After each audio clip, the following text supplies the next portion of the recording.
I guess we're all set. Did you say there was no minutes in there to sign? No, there aren't. They're just not in there.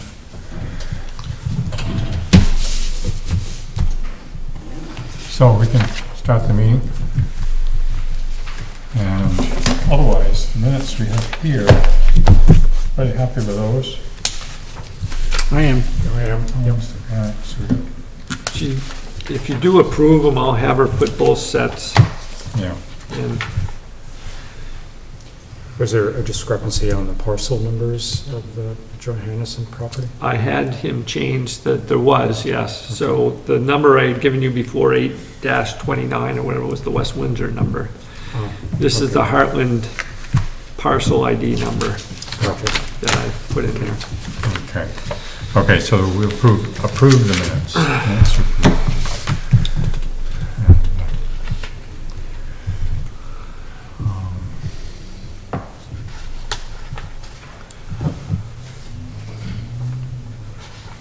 so we've got the second agenda that David emailed us. I got printed out, which is a little bit different than what came in the mail. So that really is an adjustment to the agenda a bit. Do you want to recall the conversation on the errors and omissions that was approved before but wasn't signed? Do you want to take care of that at the end of the meeting, or do you want to take care of it now? You guys approved those errors and omissions. They were in the September 10th select board meeting, I believe, but we didn't sign the sheet, so all you need to do is sign it. Okay. And you can date it for today. I think it'll be fine.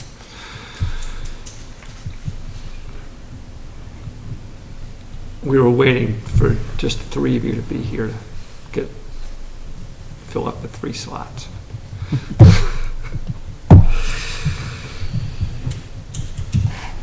Squeak them in sometime.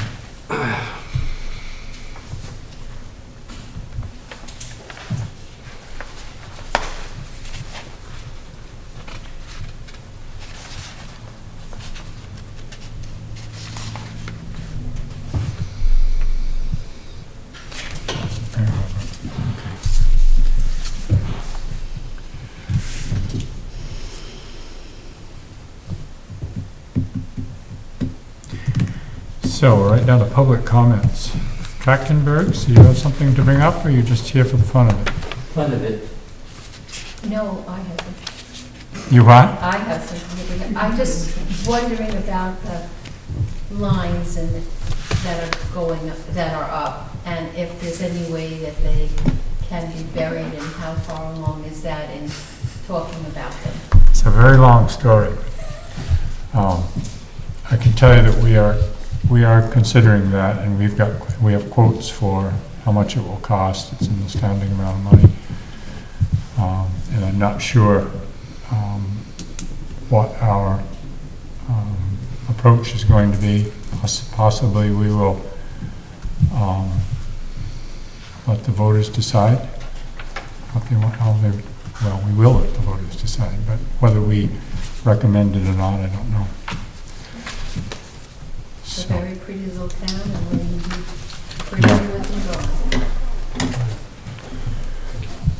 yeah, it's really just, what we have a quote for is just moving that one pole and burying everything in, I think, 4 different directions to the first pole it comes to, which is pretty good everywhere except right here.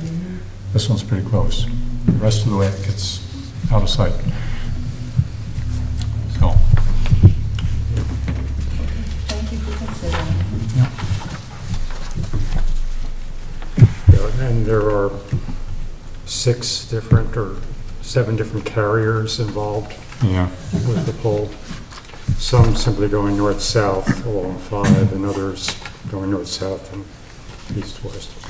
Yeah, so actually that's the first item on our agenda is the Three Corners intersection and utilities and financing, so you can hear, listen up and you'll hear. So David, do you want to update us on the progress? Yeah, do you want to take care of Chet first? Do you want to do the, the 3 Corners intersection first? Depends on how we patient he is. You want to listen, or do you want to? Well, I wouldn't Go up mind to bat. standing and listening, but I'd love it if you'd let me go first. Sure, we can do that. So you want to go first, Chad, or you want me to give an update? I'll give an update first, and then, Chet, you can add in, or I've got, I think, maybe a recommendation to proceed. But, so Bill and I were up there on, Chet came to see me, and that's kind of where we were at with the project, or with his road. I agreed to meet him up there on Friday morning with Bill Barrows, and we took a look at the road. There was a few things based upon the specs that kind of stuck out to me. Two of them was the width of the road, and the other one was the drainage ledge alongside the road.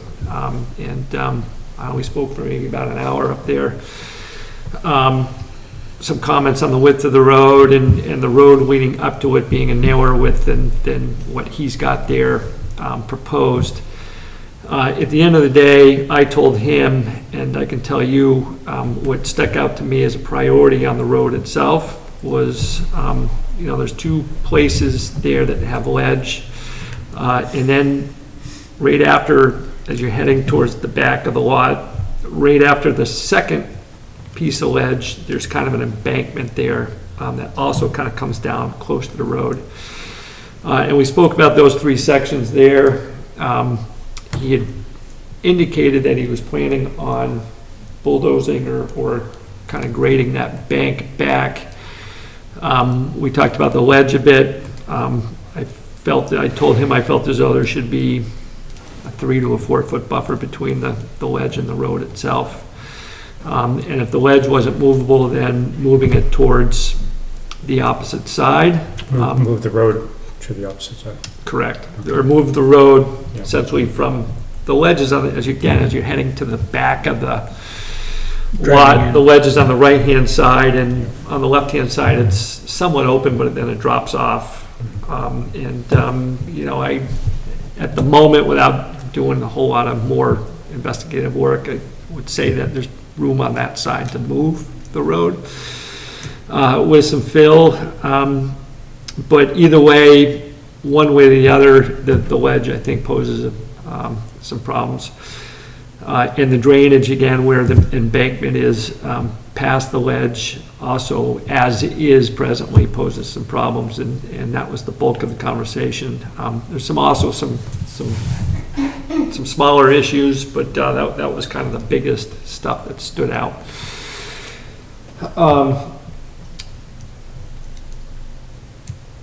That being said, I took some time to really think about this over the weekend, and I came in this morning and took a look at our ordinance, and I took a look at, since we're knee-deep in the legal trail aspect of this, what statutorily we need to do to lay out a new road, essentially.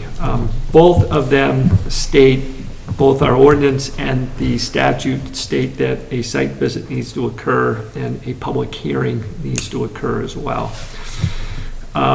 So I think that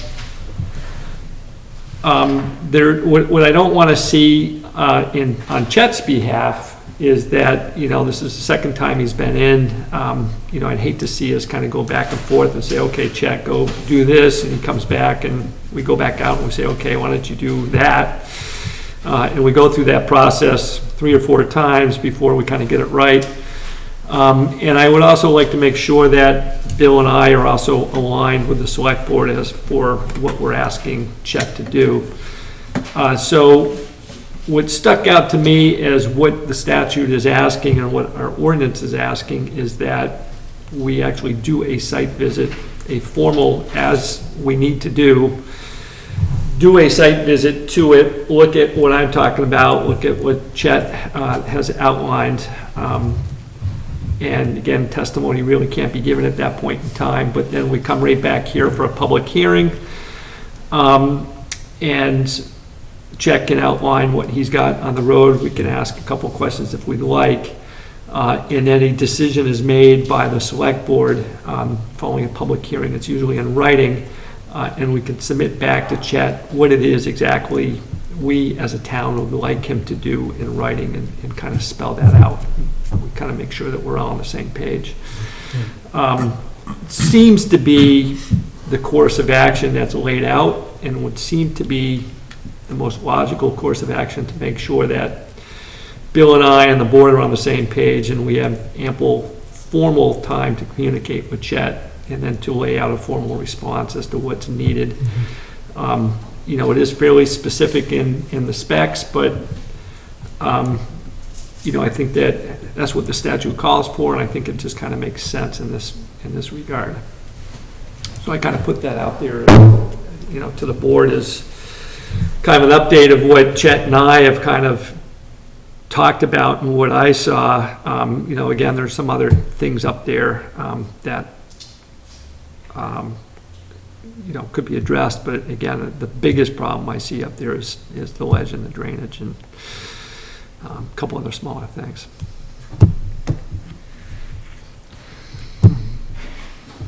So this is the same process, using the same statutes that we're going through with West Windsor right now as we explore that road.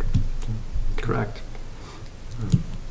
The other formal aspect of this, and Chet, we haven't really even discussed this, is after that site visit occurs and there's agreement that we're going to move forward to take this on, and we've outlined what we'd like him to do, a formal survey is generally done and also submitted to the town. We haven't gone through that process either. I don't know if there's survey of the traffic survey or land survey. What was the first one? Traffic survey or land survey. Oh, land survey. It's all. So it needs to be is all staked done, out at the 3 rods and all that good It's stuff. 50 feet. Okay. Which is what this calls for. And you have that, so that would That's also, all on the map that you've given to, shows. that, so that formally can be done. Guess I've got the informal or crumpled up one in my office, but, I can that's all. refer you to my letter. But that is, I don't know how you've done it in the past, but it seems to me that both our ordinance and statute spell this out, and it seems to me that that would be a logical step for us to take. And to make clear what it is that the town, either extra or modifications to the specs that would need to happen, can be spelled out at that point. Is the third residence built yet? Occupied, The third is? yes, occupied.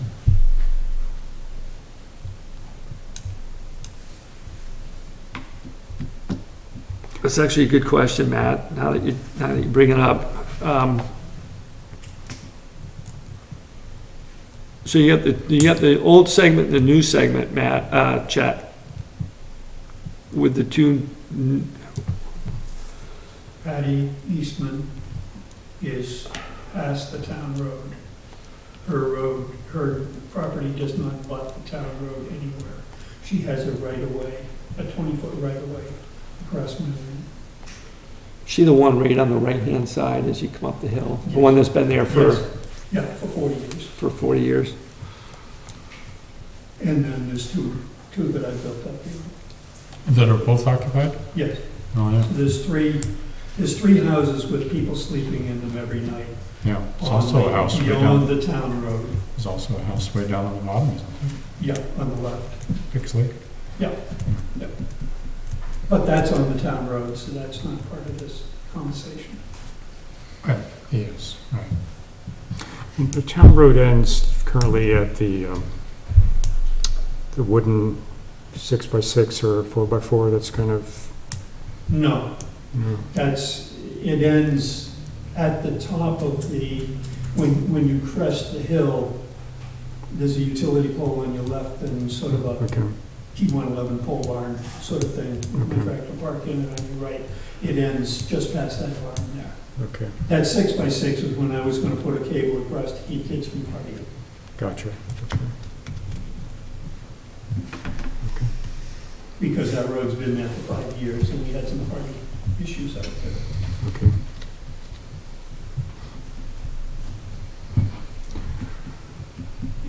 If I could just address some of the issues on here a little bit, things to think about, would that be appropriate?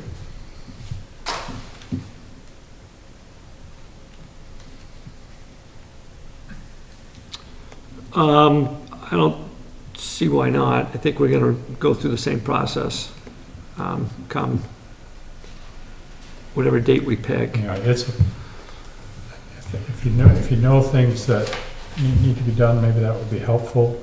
But basically, we're trying to center this on the hearing for the most part. And at that time, you will present your case, and we will,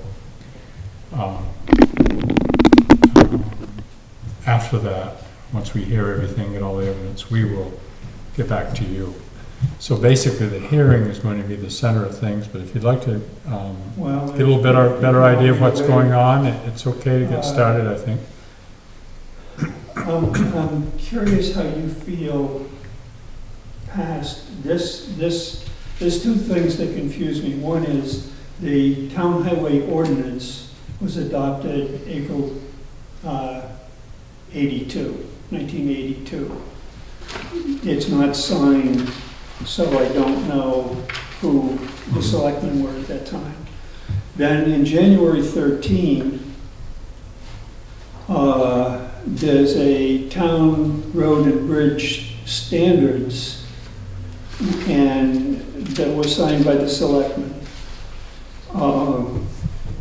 And I don't know how they relate to one another, is the first question. Perhaps you could tell me that, to help me understand this. The second one there, is that get all the specifications for a road that's to be taken on by the town?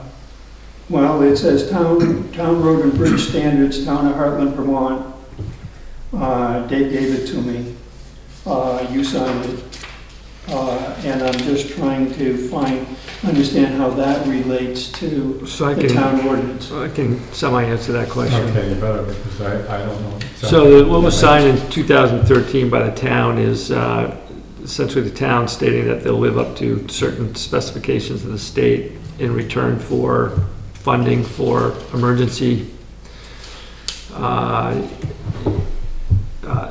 response or emergency if in the case of a rain event such as we had July 1st and the dollar amounts over X amount, then it gives us access to some funding above and beyond. So,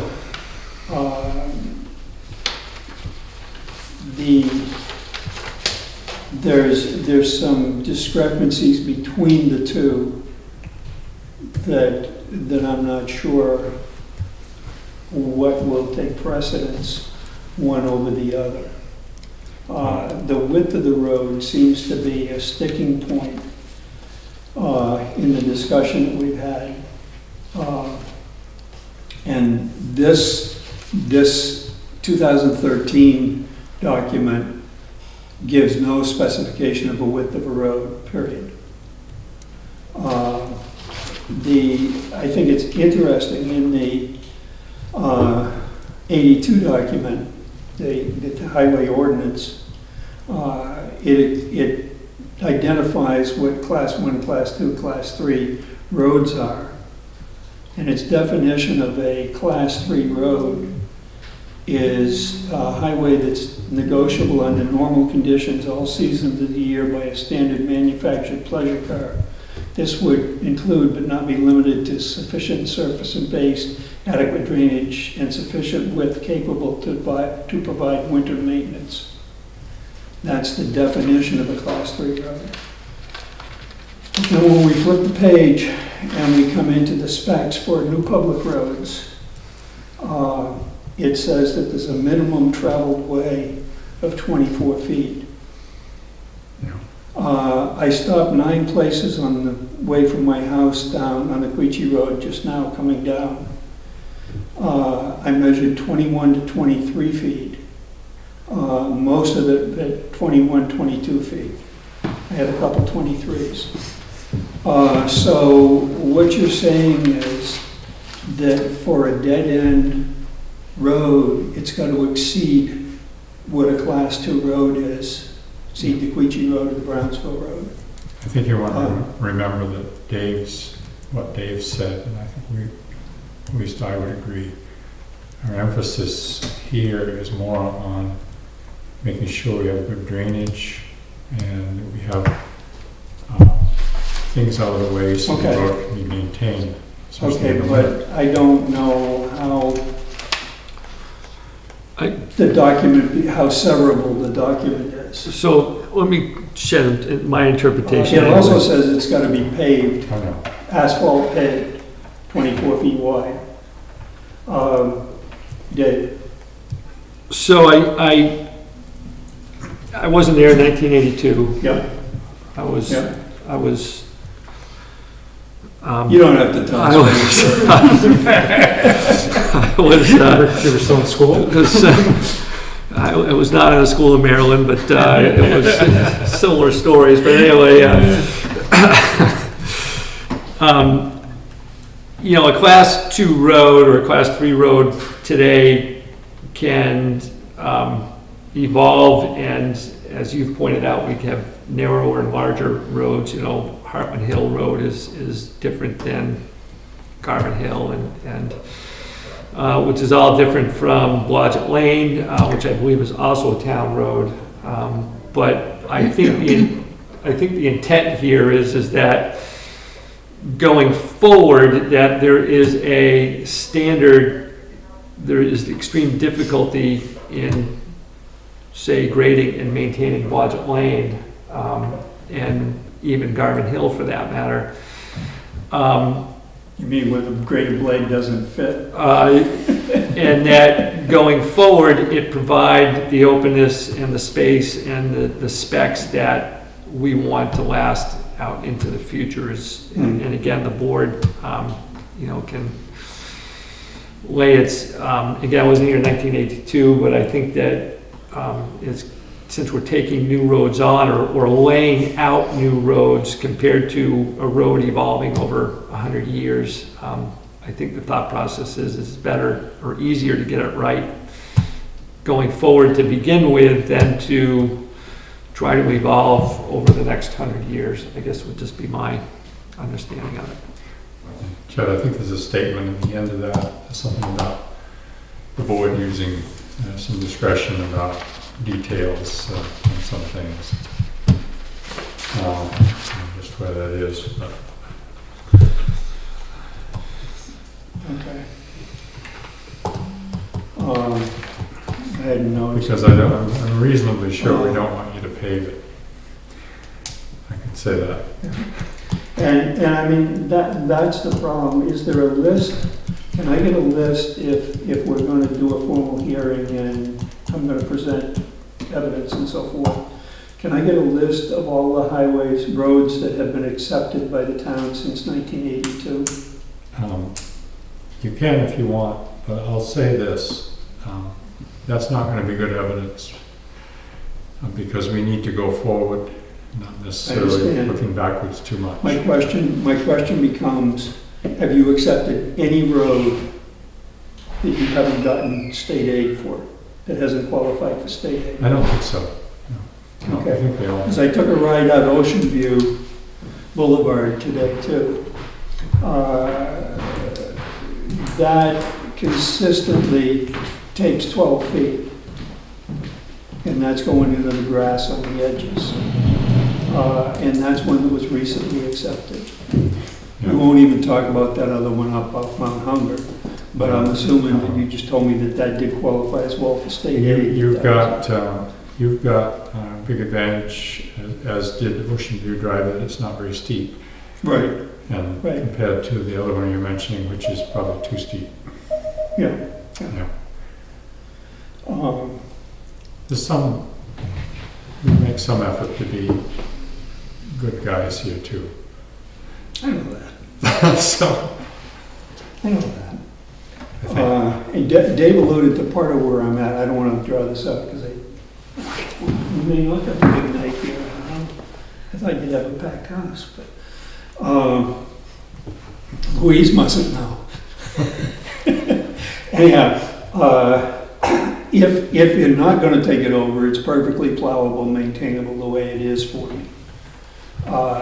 And so I don't want to go ahead doing much. I'm gonna be doing some of the grading, moving back of the bank that we talked about. That's something that was gonna happen no matter what.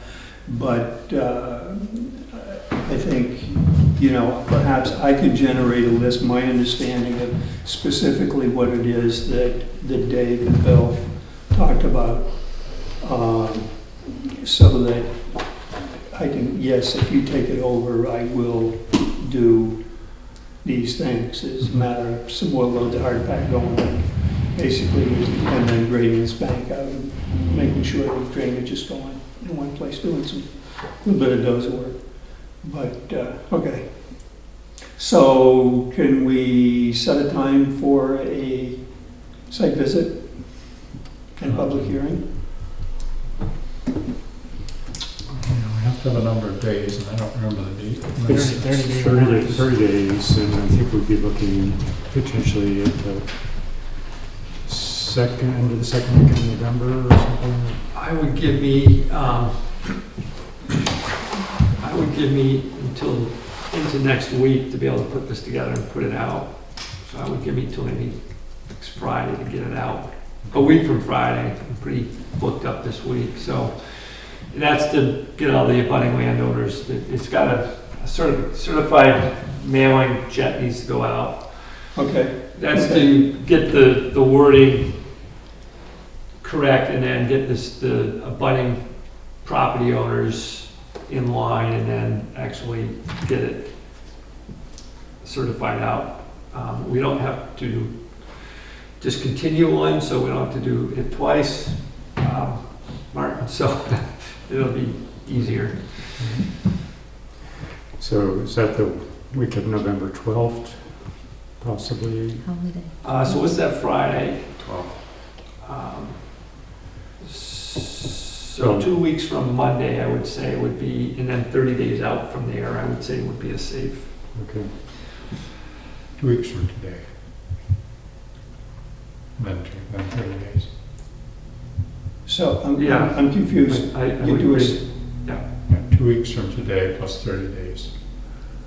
That's what we're So looking for. November 15th. would be the site visit? And the hearing. We can And do them hearing. both the same day. Yeah, I believe. Yep. So that would be November 19th? We might have to start, it's not getting dark. Or after, the 19th or after. I mean, we need the 30-day buffer to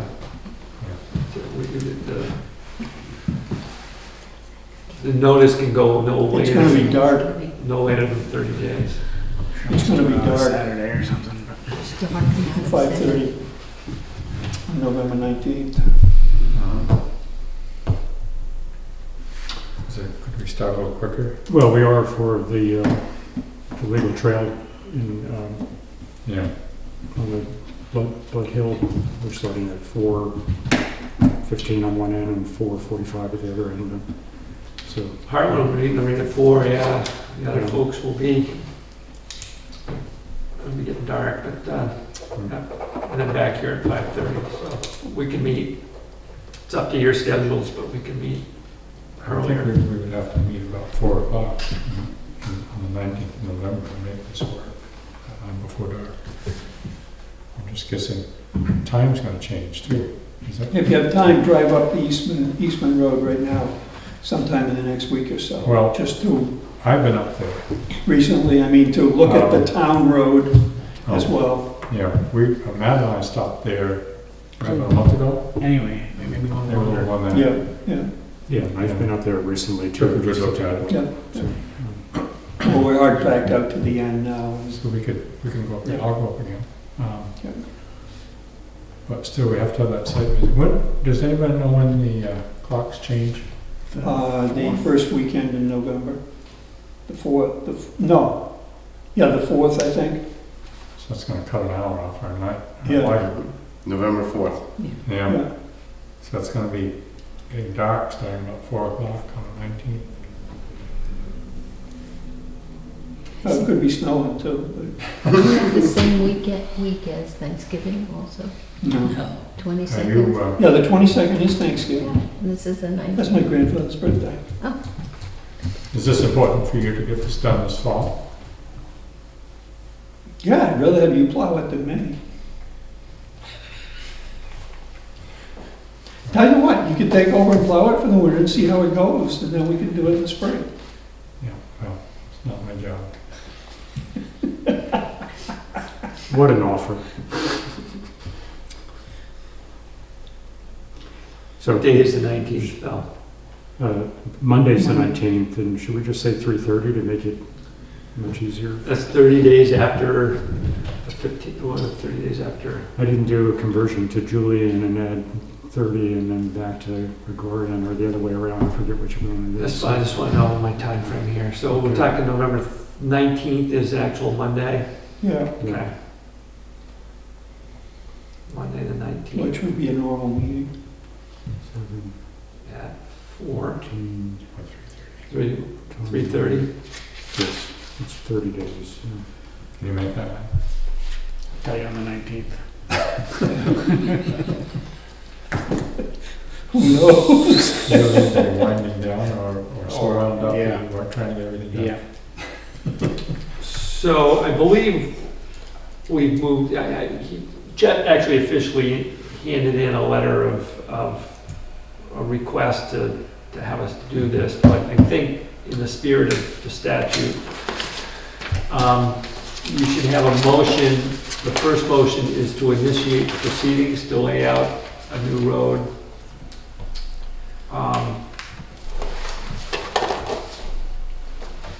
On the second, to extend Eastman Road.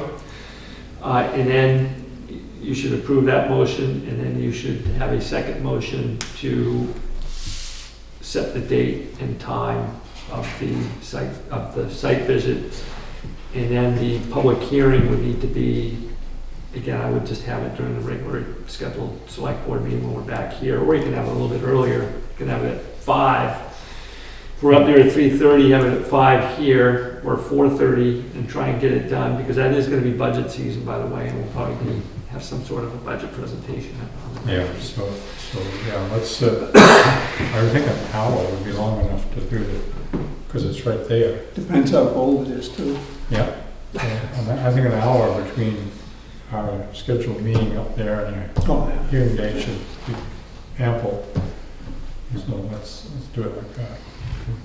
3:30 to 4:30 or 4 to 5, whichever. So,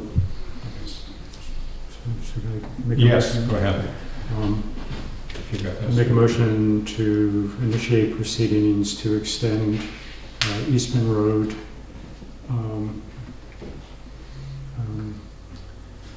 Is it outlined on the survey?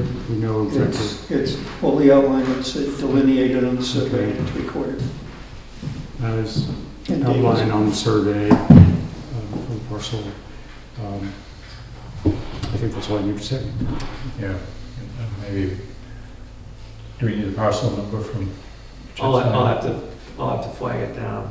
Okay, Well, the road doesn't have a, no, but your. the, whatever, span number, Yeah, I don't know what it is. I'll find that out tomorrow. That's confusing because they've got all my property, because it's contiguous on one span number. All the way up Route 5. Hmm. So the span number's a little, you got a second? I'll second it. I guess we're all All in favor? in favor, yes, so that's a passed motion.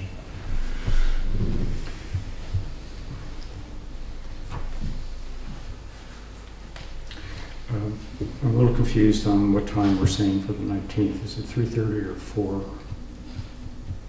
Judging by this discussion and then perhaps deliberation as well, I would go 3:30 to 4:30 and then 4:30 to 5:30 would be my recommendation.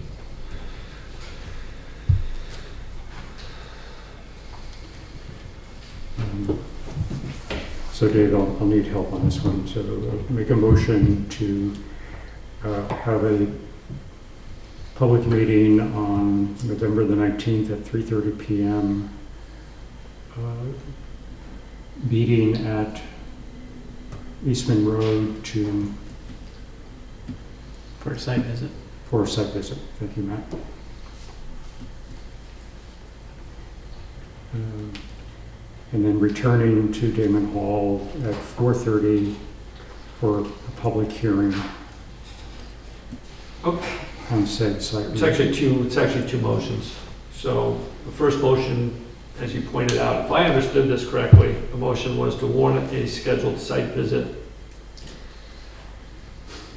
on Eastman Road On the date and the time. That's exactly what he said. Yeah. on November 19th at 3:30 PM. Is that what I heard? That's what you heard. That's what he said. Make a motion to warn a scheduled site visit on Eastman Road on November 19th at 3:30 PM. I'll second that. In favor of your motion? Yeah, I'm starting to get the feel for this here now. I'd like to make a motion to have, what was the meeting? What was the adjective? Public hearing. A public hearing. Public hearing to discuss,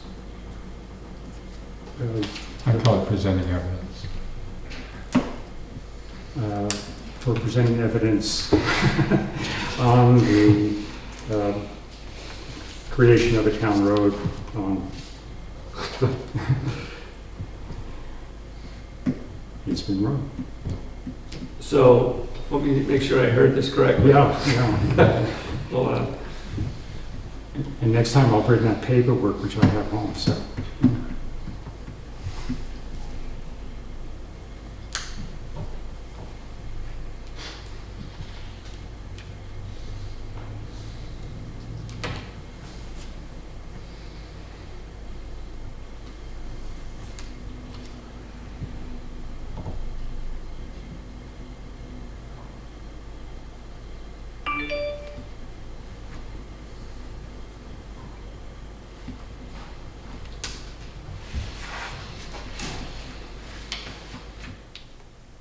How about, did I hear you say you made a motion to warn a public meeting? I'm sorry. Yeah, warn a public hearing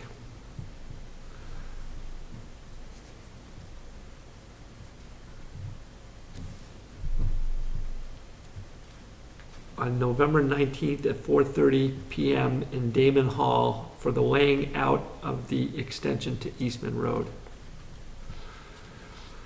Okay. Okay. I'll second that. All in favor? Yep. Yep. Okay, that's a passed motion.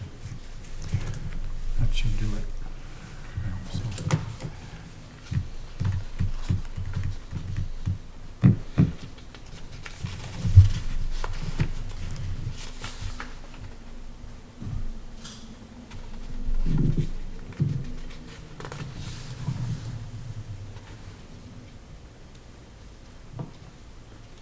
Good. Okay.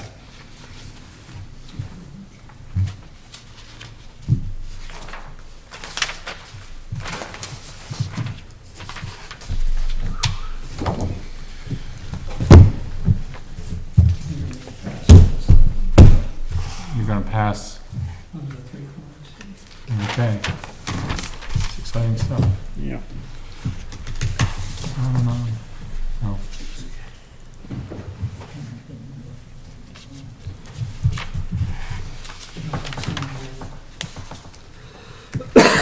So we'll move on to the discussion about the intersection project. And we've got some, you got numbers. I do, so let's, I got a whole bunch of stuff here. Gonna try and keep this as simplistic as possible. We'll stick with the first agenda item pertaining to Three Corners intersection, which is the utilities. Here is kind of an update on the estimates for the utilities. We have gotten a ballpark estimate from VTEL. That concrete, or well, hard estimate has yet to come in. But via phone, she estimated upwards to 70,000, between 60 and 70, so I've penciled in 70 here to make the number. And then consolidated, which wasn't on here, the last time we spoke about the utilities, was identified as being involved in this. They run a north-south, very little activity in Hartland, but they run it from Hartford to Windsor. Because they're essentially just a north-south route, much like First Light, I've got an identical number penciled in here. First Light gave us a pretty good estimate at 15,000, and Consolidated, we just kind of penciled in the same amount.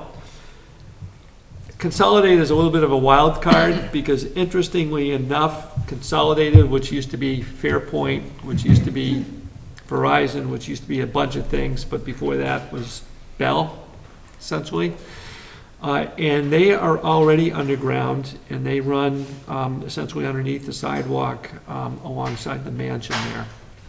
Could be underneath the wall itself, or it could be underneath the sidewalk. Not entirely sure, that would need to be identified, but they are buried already. So that would hinder perhaps what Green Mountain Power has designed or has drawn out for potential route. We would need to make sure that whatever route we have for burying these other utilities, we would need to steer clear from what Consolidated already has in the ground. And GMP would need to be at least a foot away from theirs. Interestingly enough, that was buried like back in 1980. Yeah, so was just probably is not up to the conduit specification that's there today. They have no intention of Yeah. it's been, it was all we could find to find the actual other manhole cover. There's two manhole covers, one down towards Mike's in the sidewalk, interestingly enough, and then one out by Station Road in that triangular green area, that grassy area there. We actually had to kind of unearth it a little bit to find it, but it's there. But just know that that's just, an idiosyncrasy there. So total utility labor estimates, just for them to do the work, is $215,000. I've kept all the contingency in here after my conversation with the woman from VTEL. She's like, anytime you go from aerial to underground or you're messing with this, it's just a real wild card how it's going to go. So I kept the 20% contingency on the excavation and the conduit work that Dan Peck had provided to us. And I also gave a contingency to the labor work, two different jobs really. Our contractor would be responsible for the excavation and laying the conduit. And the individual utilities would be on the hook for actually moving it.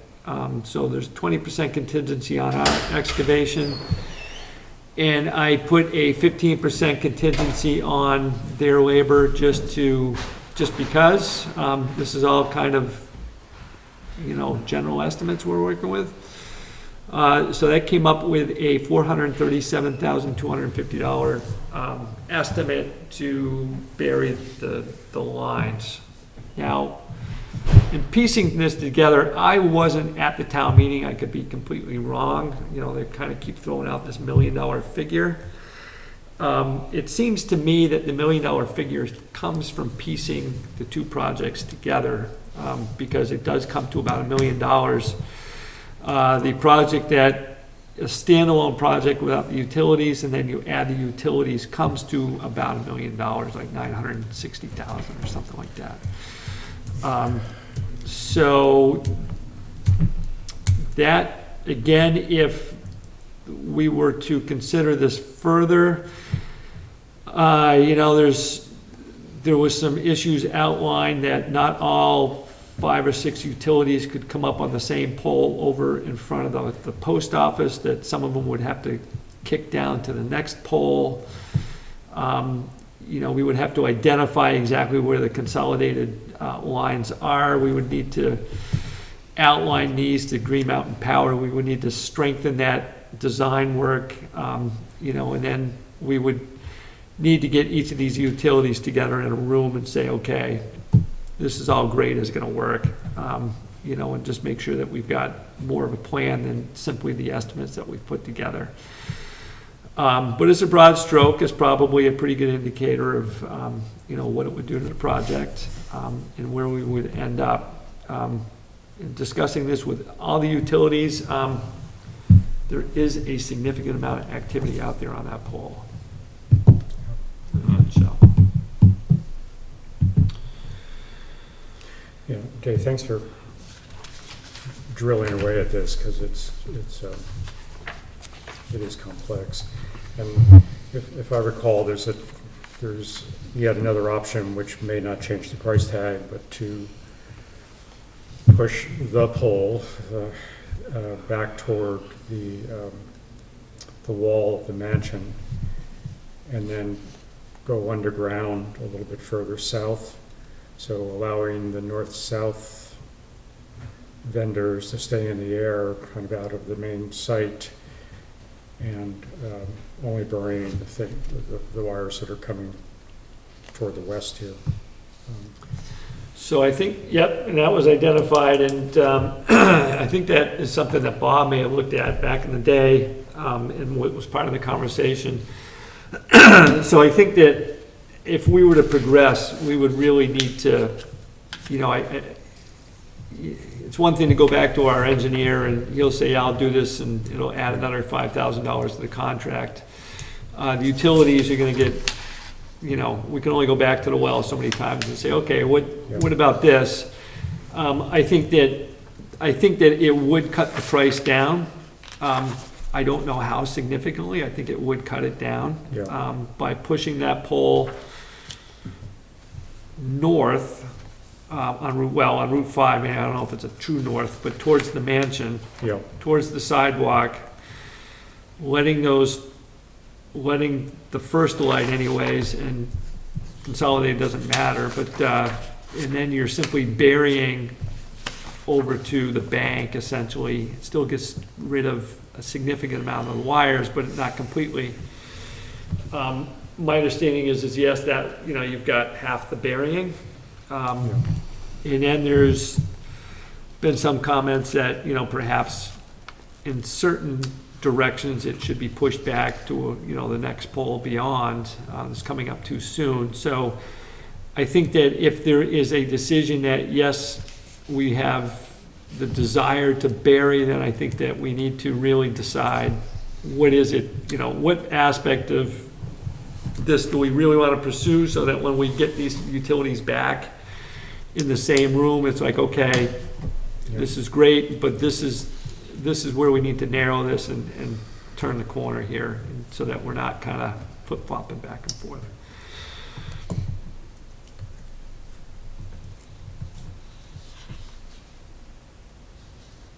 I noticed that you added the sidewalk alternative here, which is about $70,000. Is that the sidewalk from to the library road? It is. So, so I gave you three different pictures here. I gave you just for the utility discussion. This is where we seem to be heading for utilities. To give you that snapshot. And then I'll come back to page 2 here, but to answer your question, if you were to do the utilities, obviously we would need to borrow money for that project. It's well, you know, over the amount of money that we have in the capital projects fund. So that would need to be, you know, unless we consider something else, but there would need to be borrowing involved. And I said, hey, if you're going to borrow and you're going to do the utilities, you might as well make sure you do the sidewalk. I've got it in here as a, I've got the price in here because it's just, you never know with a grant. It's a good chance we may not get a grant for that. You know, there's a good chance that we may get a grant for that. So if you were looking at a safe number that you wanted to ask the borrowers, and again, I would go with a ceiling that you may not use, but to make sure that you've got enough there to do what you need to do, I would say, hey, if you're gonna do the utilities in the intersection, I would just incorporate the sidewalk as part of the discussion, whether you get the grant or not. And if you get the grant, that's great, and that's more you have to give back to the bond bank or to use to pay back. But I've got it in there to give you an indication of everything combined, what that monetary amount would be, and that's what I would probably look at, asking the voters for a number to borrow. With the distinct understanding that, yeah, we would like to go to the state of Vermont and ask for that to be part of a grant project, but, you know, that would be our plan. If that doesn't fall through, then we've got the funding to actually finish it. You don't have to put it in there, you can keep it separate, but I put it in there anyways. And then the last number I've given you here is just strictly for the Three Corners project. However, I did add two numbers to this. I added I added three numbers actually. The $12,000 for the state inspector that Teresa wants us to have to make sure the state is looking to make sure we're up to snuff. The construction engineering that we would hire to make sure that we're comfortable with what the contractor's putting down. Now, I understand there's predates me, and there may be some debate as to whether that should be part of the contract with VHB or not. I think that's worth looking at, but for the sake of discussion, Dan has told me quite squarely that construction engineering is going to come in at $40,000 instead of the 10 or whatever it was that they originally gave you. And then I've got what a 10% contingency would look like. We don't have a contingency. And this number, again, is if we were to borrow money from the bond bank. What I would ask for, if you were to borrow money from the bond bank, I would put a contingency in there. At the moment, we don't have that. Giving you a 456,207. Now, what I would like to kind of harp on is that 456,207 does not include the $100,000 that we've already spent on engineering. That 449,226 number is the actual estimated project cost without the sidewalk being a part of this. So this is just the bare bones Three Corners intersection. However, adding in certain things that don't really seem to be a part of our budgeting so far, which is the state inspection, the construction engineering, and a contingency. At the moment, if you take away that state inspection and the construction engineering, the contingency, that brings us down to about the 350 number with $100,000 that we've already used for engineering, giving us about 450,000, which is what we have in the project, the capital project fund. So that kind of matches, but we are missing engineering, and if the project were to run into any kind of a bump, we don't really have the money for it. So one argument for borrowing could simply be that we have the potential to be underfunded going into this to begin with, and borrowing certainly would provide an outlet to make sure that we have the funds available to complete the project as proposed. Are you 100% sure that the engineering is not part of that 450,000? That 449,226, I am, yes. I think it was. I was always under the impression that it was part of the total. It was cost. at one point in time. This predates me. Yep. I believe, and this is going to go back all the way to the days of when you had proposals from 2 or 3 different engineerings. The folks up in Randolph, I can't remember that outfit. Boys and King, The maybe. Boys and King, And there you was had another, these yeah, folks. there was 4 or 5 of them. and as folklore has been passed on to me, I think that the Boys and King was going to do it for X amount, including engineering. VHB may have come back and said, we can do it for whatever. He stood here in a meeting and in discussions that I have had, my understanding is whatever that number was, 10, 12,000 or something like that, is more like 40 to 50.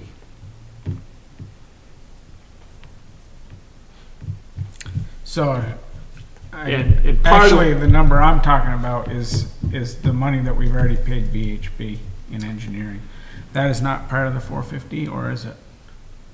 So that 449, 226 is project cost only, not preliminary and final design, not design Yeah. work. So that $100,000 is not included in this. Now, where you go from 450 to 350 is the $100,000 grant from Queechee Road. So the $100,000 grant for Queechee Road from the state of Vermont would offset that 449 project cost, making it 350.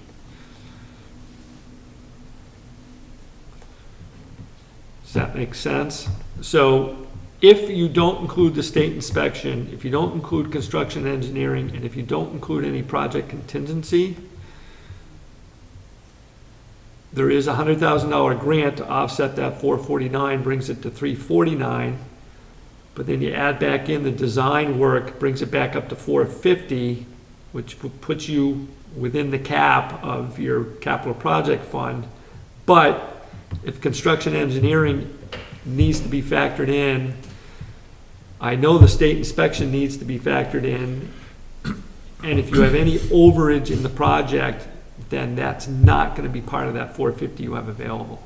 Does that make sense?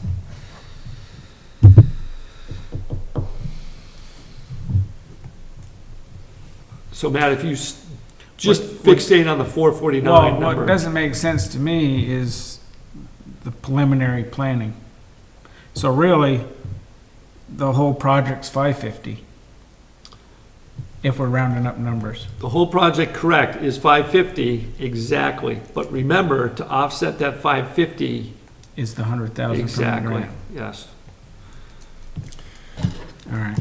I'm a little surprised at this $40,000, because I didn't, I really think we should hold them to the fire on that one, because it's not right. we haven't, I mean, this is something that's popped up rather recently. Every time we talked to him, he added, we went up increments, but then here we are all done, basically with the design, and this $40,000 is for being here on the job, when it's work, when the job is done. So this came up when Dan Peck was here in front of the board a year ago. Really? And I believe that Matt did kind of pepper him on this a little bit. The excuse, and again, I'm factoring it in from a budgeting perspective, because I don't know what was discussed going into this contract. I believe that there is the $10,000 to $12,000 number in that contract for construction engineering. Now, what has been told to me is that who was supposed to have been subcontracted out to Pathways Consulting, what I have heard leading up to that meeting that Dan Peck was here, including that meeting with Dan Peck was here, and subsequent, is that there's no way that Pathways Consulting is going to be able to do that for $10,000 to $12,000. The excuse that I'm hearing is that, one, the state is asking for a state inspector to be on site, which ratchets up the oversight, and that the oversight that the state of Vermont seems to be giving to this project, period, above and beyond prior expectations. Now, if this differs from the understanding of the town prior, then that needs to be addressed, but for budgeting purposes, I don't feel warm and fuzzy about that conversation or where we're at with it, so I'm basically saying there's a good chance that that cost may very well be a part of this. And if I were to borrow, again, I'm going to borrow for an adequate amount of money. Doesn't necessarily mean we have to pay the 40 grand, but I'd sure as well like to know I've got it in case push comes to shove and we don't have it. Because we do need somebody, because the state inspector's gonna be there and he's not planning on doing it. He just wants to see what the test results are.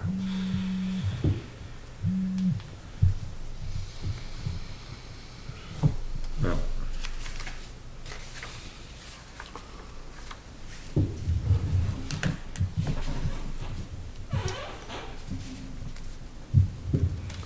The reason for putting the numbers and this together as I've done is to give you a baseline borrowing amount. You can haggle over the 40 in the engineering at some point, and sounds like we will.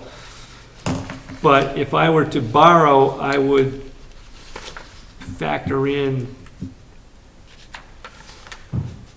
some sort of buffer to ensure that we don't run into something, such as concrete or whatever it is that we're gonna run into,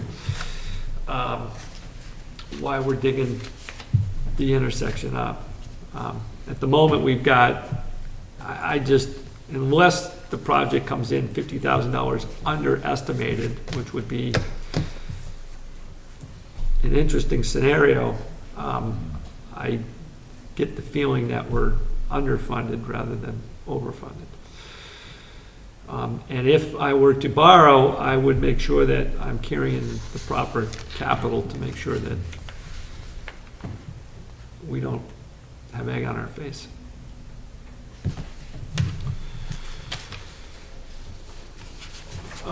So those are the numbers.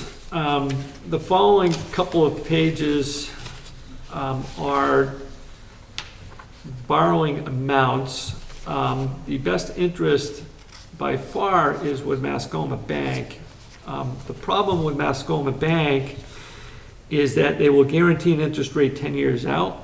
So 2.75 is better than 3.44. But if you were to consider a 20-year term with Mascoma Bank, they'll say, yep, it's going to be 2.75%. We're going to give you a payback schedule based upon 2.75% for 20 years, but 10 years from now, we're going to kind of call time out. We're going to see what the interest rates are, and then we're going to adjust accordingly, up or down, and that will affect your payback schedule. So the economy could be in a tank and the interest rates are really low, or the economy's cruising along and the interest rates are really high. So take your pick. I don't know where they're going, other than in the short term, they seem to be going up. The last time I did a payback schedule from the Vermont Bond Bank, it was a 3.14% average payback. They're now quoting a coupon at 3.44%. It's a swing of about $25,000 in 7 months. So you can see that the Fed has indicated verbally that they're going to continue to raise rates as they try and shed the debt from years past, and I would continue that to continue to climb. So if you're going to consider borrowing, the sooner the better at this point in time, because unless Trump has his way or there's a crash in the next 6 months, I think they're going to continue to climb. As far as the borrowing, I'll just get into this really quick. You can see that for the Vermont Bond Bank, a 20-year payback is, $170,000. So obviously there is an expense to that. The interest does go down over the years. So 15 years out is going to be less interest. But obviously there is an expense to the borrowing, and a yearly amount will go towards interest. On the flip side of life, it does lower the payback in the short term. With a 5-year payback, we're looking at $90,000 over a 5-year period. Compared to, in this case, it's more towards about 30 to 35 early on, and then it kind of goes down to about 23,000 and less over the life of the term. As far as the yearly payback goes, it is longer, but again, it kind of keeps the tax rate more static, more consistent. And my bigger fear actually is in the course of the next 5 years, we do have deferred maintenance, which is also costing us on the other end. And our ability to do that deferred maintenance will be squeezed a bit. Not only the deferred maintenance, but we also have some increases, I think, in highway expenses that we're going to want to increase over the next 2 years. Our ability to do that is, I would say, strengthened. It's not impossible to do it with the 5-year payback, just squeezes us a bit. But I think our ability to react and to have flexibility is strengthened with a payback with the bank or the bond. I think a 30-year payback is just too long and too expensive. But I think a 10 to a 20-year payback makes sense.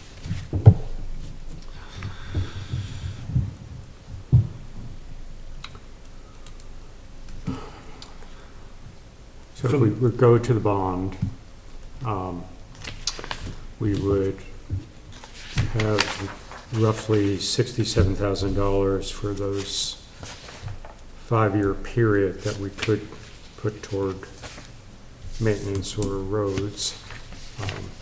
And then year 6 would still be that $23,000 payment or whatever that schedule calls for, just going forward. Correct. So on the year 6, Yeah. the good thing about the 5-year payback is you're kind of back to some normalcy. Yeah. And with the loan, you're going to continue that from year 6 to 10 or to 20, however you put it. Yeah. I would argue the fact that we may have other things coming down the pike. So I think that, part of this also is, the fact that you don't have an increase in your budgetary constraints for 5 years, and then you have 2 years of easy sailing, and then budget year constraints. 3, you got another crisis, which raises it again, and then, 4 years later, it's back down. Right. There's really a couple different ways to kind of work at this. One is to put money aside beforehand, which we've done very well with the equipment fund, with the fire department and things like that. Mm-hmm. Where we haven't done that is with the general fund and with our buildings and grounds. We've been very tight, I would say, on some of our highway expenses and the paving and use of our gravel and sand. So, When do you expect a decision from the board on? So I think the board needs to make 2 very decent decisions. One, to do the utilities or not, and one, to borrow or not. I think that the borrowing, if you're going to do the utilities, I think the borrowing doesn't even become a question. Mm-hmm. I think that if you're not going to do the utilities and you're just going to stick with the basics, you need to decide whether you're going to go forward with the funding that you've got or whether you're going to borrow. And the other part of this that I kind of hinted at is the additional benefit to borrowing is that you've got money in the capital project fund to also help offset things such as the children's center that granted you need voter approval, but crop up that's going to, essentially put us in deficit mode, due to, things that we just didn't foresee in budget. It gives us, again, the additional ability to react to our situation. So I think that it's important to the board. I don't think we're going to be back together as a group until November, but I think that in November, it would be imperative that the board make these two decisions to borrow. I think whether it's a 10-year or a 30-year is kind of trivial in my mind. I think, as you look through it, I don't think you need to be a professional. It would, it kind of makes sense when you put them all together, or really just what your appetite is. I think that simple discussion as to whether you want to borrow or not, I think that whether you then go to the voters and what you're going to ask from for the voters, I think is important, because I think if you going to put the utilities just simply to the voters, I think that makes it very difficult then to put it to the voters to say, oh, hey, by the way, do you want to vote on borrowing for it if it doesn't have utilities? So I think if you are going to put it to the voters for the utilities, you need a dollar amount to borrow, ask them to borrow for those utilities, that amount, to somehow squeeze in. Well, if none of that happens and, we're left with just the skeleton of the project, well, we want to know if you'd want to borrow for that as well. I think that's just too much confusion, and that's just going to really muddy the water. So I think if you decide to put the utilities to the voters, it's going to be that question. And if you want the utilities, we need to borrow for the utilities, and that's what it's going to be. It's not totally clear to me how much authority we have as a board, whether we can decide about the financing without voters or not. I think that any of these scenarios needs to go to the voters for their approval. I think it's a matter of what you decide to Recommend. put to the voters. What Yeah. is it? What direction do you want this to go?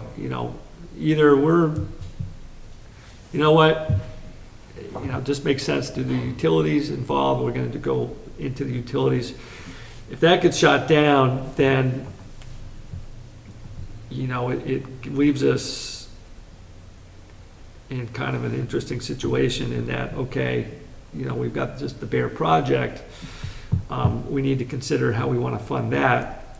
Or it's just, we just want to do the bare bones, and we may or may not have the right financing for it. Will you give us the approval to refinance this? I just think that if you throw both scenarios at them, that's a really,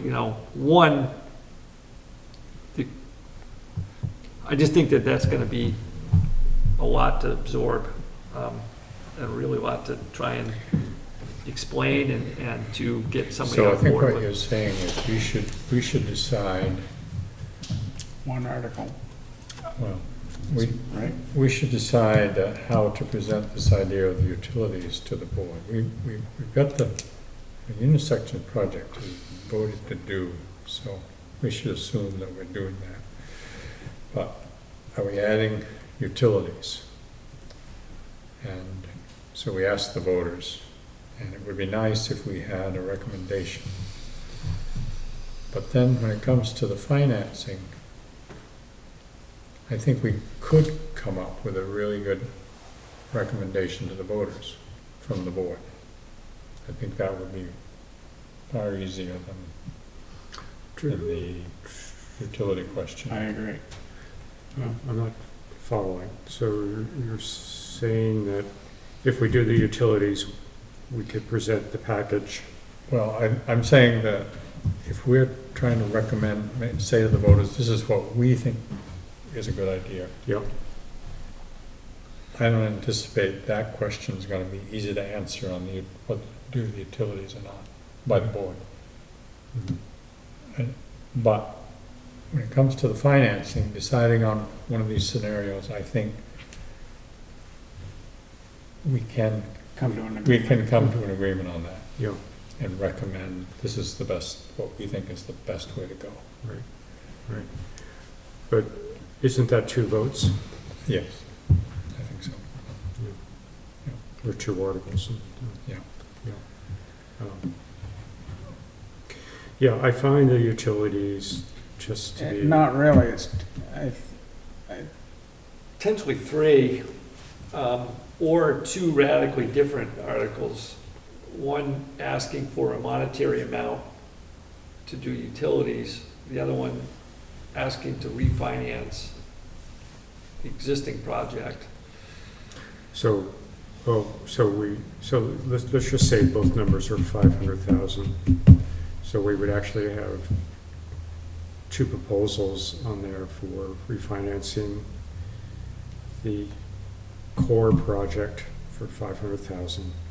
And then we would introduce a second article to say, and it's gonna be another 500 for the utilities, and they stand alone that way. didn't you just say you didn't want to do it that way? Yeah, I did, he did very clearly say that. But I'm not sure how Gordon's phrasing it. I think what Gordon was saying was he didn't think the board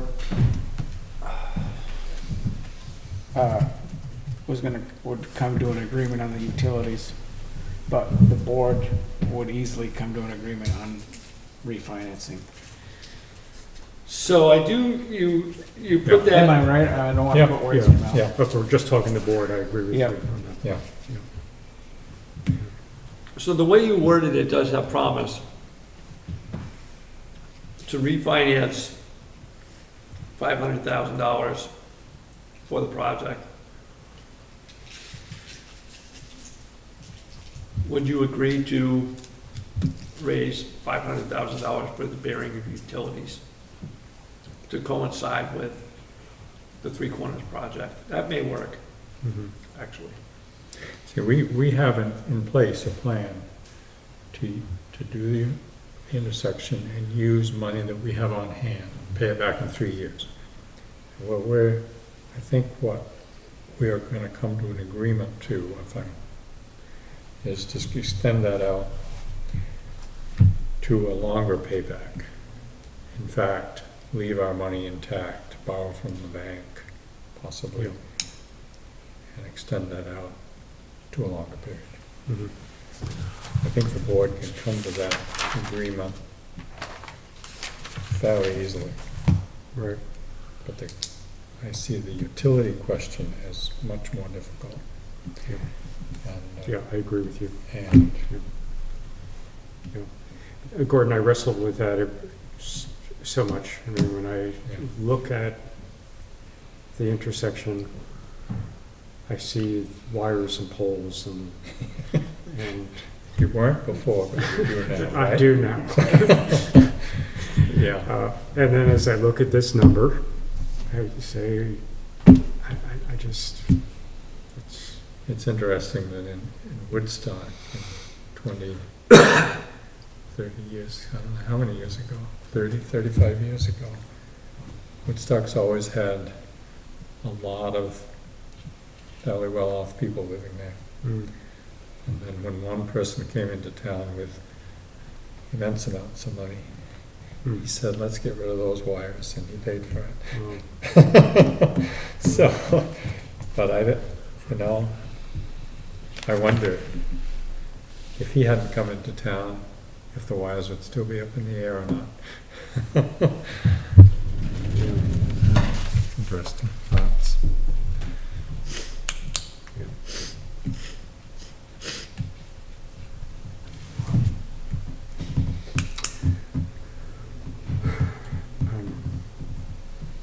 and it does feel like the 5 of us should be here to rest of Yes, the for sure, Mhm.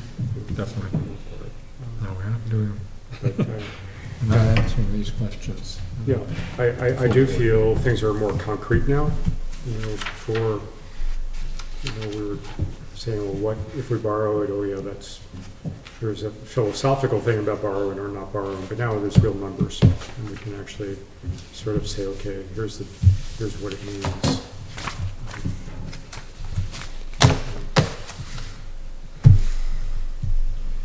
So I think I'm hearing that we don't feel comfortable passing any motions tonight. No, We don't need to continue, something to continue the discussion will be continued. that's right.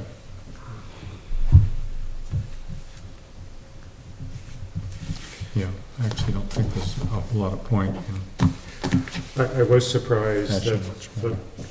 Trachtenbergs, Trachtenbergs. okay, that she had came to talk about that. Yeah,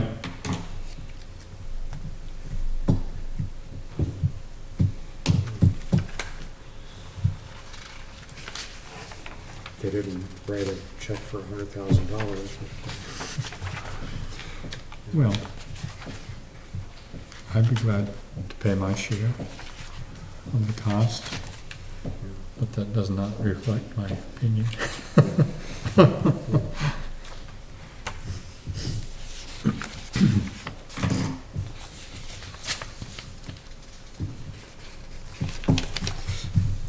Well, you ready to, have you said enough? I'm planning. Okay. Let's talk about the rest of the new business with the you can explain that easement for the pole that Green Mountain Power wants to put down to get. Yep, this is actually fairly simple, hopefully, to explain. Need me to get into the weeds, I can a little bit. So essentially, you may recall, about a year ago, the folks from Ferry Road or their representatives came to us with the proposal that they were putting essentially a solar farm down on Ferry Road. That's coming to fruition. They are down there doing site work now. And part of that site work is for Green Mountain Power to get them three-phase power, thank you. Actually, they need to take the power from the solar into the grid is essentially what they're doing there. There is live power up until about right before your entryway there, Matt. There is a couple of poles that come down on your side of the road, and then it crosses over to the other side, and then it kind of stops. There's a couple 2 or 3 old poles along there that were just kind of abandoned. They're going to resurrect that line. They're going to run it down Ferry Road. Opposite side of you, Matt, with new poles, but then they need to cross over to in front of the town pit.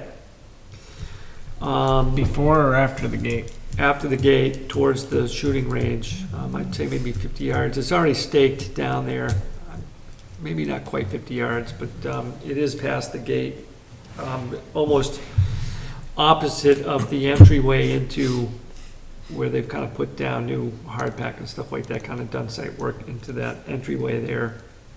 The right before you go down to the shooting range. They come across in front of the pit so they can get a straight shot down their driveway and into a position that they can hook up whatever they're going to hook up. By doing so, I believe the pole ends up a little bit out of the right-of-way onto town property, and then the guide wire extends a little bit farther.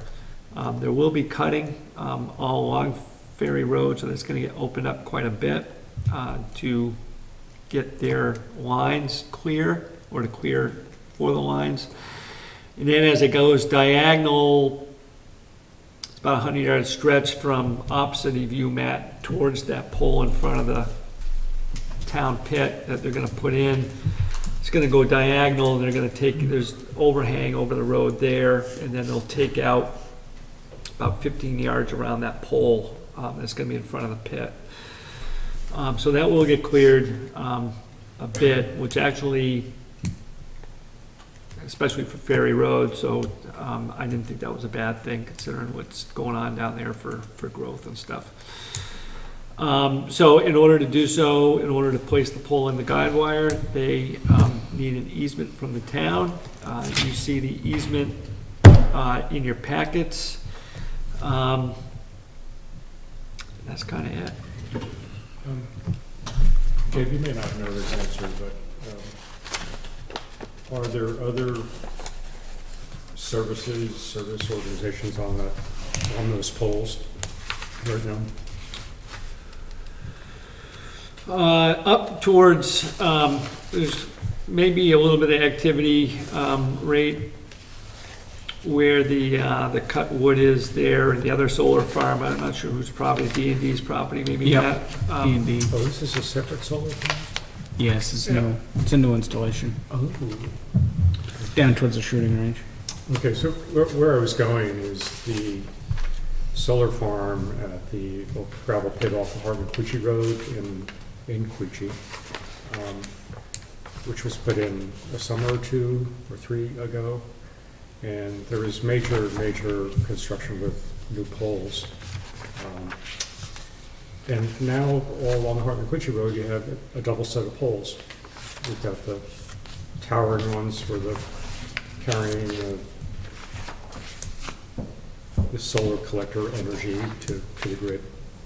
Then you have all the other, the details and Comcast on the lower one. It doesn't sound like we have any. It's not a high traffic area in town, so it probably doesn't matter, but it would be nice to sort of say if you put pressure on the other vendors to change, so they're all back on one pole again, as opposed to having double up poles. So there's nothing going from Matt's to the solar farm now. It's just, Okay. it's just And that's where the abandoned, easement just is. abandoned poles, so it's kind of cruddy, and some of those are gonna come out. Okay. They'll put new ones up. Now, the way it was explained to me is that these will get a T, a crossbar at the top. And that's where it's gonna run. Now, your guess is good as mine with these utilities. I mean, they're just all over the place as to what they do and why and whatever. It's a whole different world. It would appear to me that it would leave space lower on that pole for somebody else, but at the moment, nobody else goes down there. There's some abandoned poles, and they would like to resurrect it and put it there for the solar farm. Yeah. The only thing I'll say is that the town plan calls for, its industrial section, and it calls for industrial farms as being permanent. Well, if we had zoning, it would be, it's recommended in the plan that that be a siting area. Right, right. So it kind of Okay. fits with the grand scheme of things. Sure. Yeah, I don't know that I've seen three-phase lines with other lines under them. Oh, Oh, you might be right. I don't, It's possible. I'm trying to think. Although I think Dows have 3-phase, so I always assume there's other stuff on those poles, but I don't know for sure. the other poles on Ferry Road have 3-phase, I think. Right. I don't know, I don't remember if there's anything else on those poles. It may very well be that there isn't, but there are residents going the other way. Yeah. I don't know if they've got, what they have for access.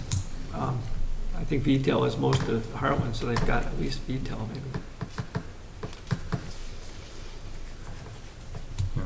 I don't. I You was have any looking- objection? No, I don't see the, I don't have a copy of the easement. It was emailed to us. Oh, That's why you don't have it. yeah, it was in the, Here is the real thing, but it needs to be notarized and all that good stuff. So if you would like to just make a motion to designate me to sign it, I'll sign it with Clyde, and we'll send it off to GMP. It's an easement for $1. He even gave me a bright, shiny, ironed, crisp new dollar. It's still in my office, but it'll find its way to, hasn't been used for coffee, so it'll find its way to Martin. okay. But So do we need a That's motion great. to accept the easement too? I would, actually, thanks, I need to be writing this down. So, Let's think just to grant the easement and to allow Dave to sign the easement agreement, I think will work. All right. yeah, I think that, I mean, I've been trying to get this answer, but I think the state of Vermont grants utilities the right to put their poles within town rights-of-ways Mhm. without us giving them permission. Although, I was talking to Dave about it, and he said that they have a policy of letting us know what they're doing, Mhm. at least trying to. Trying to be nice. Yeah, Yeah. but of course, this is a little different, because they've got to go outside. But, Okay. So, Matt, did you just make that motion? Well, I can.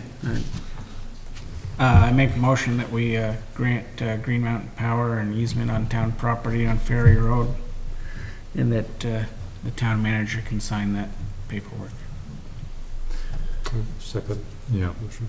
I think we all agree with that. So,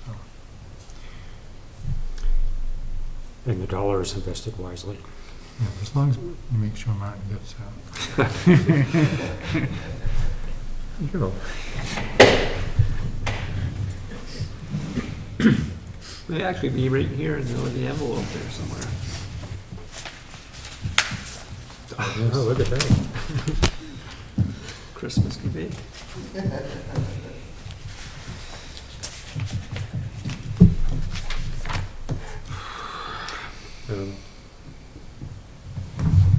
Do we also need to talk about the other agenda had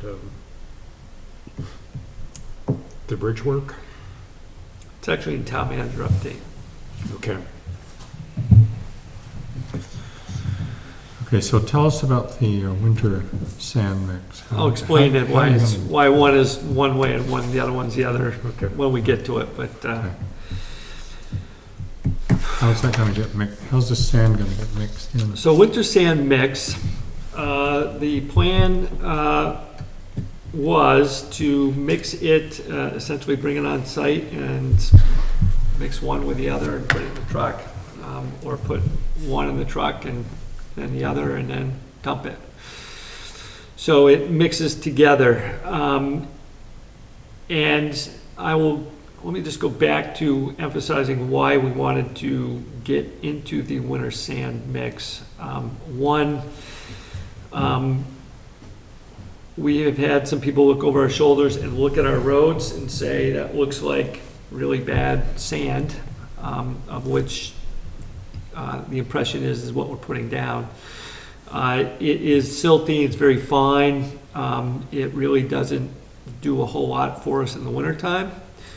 And it doesn't it doesn't make life better for us in the summertime. Essentially, for instance, this summer we've spent a fair amount of time and money in the last 6 weeks putting new material hard packed down.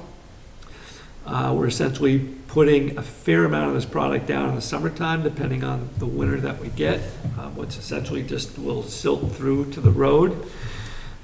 So we're trying to get a particular surface in a particular shape, and then we're putting silty sand on top of that.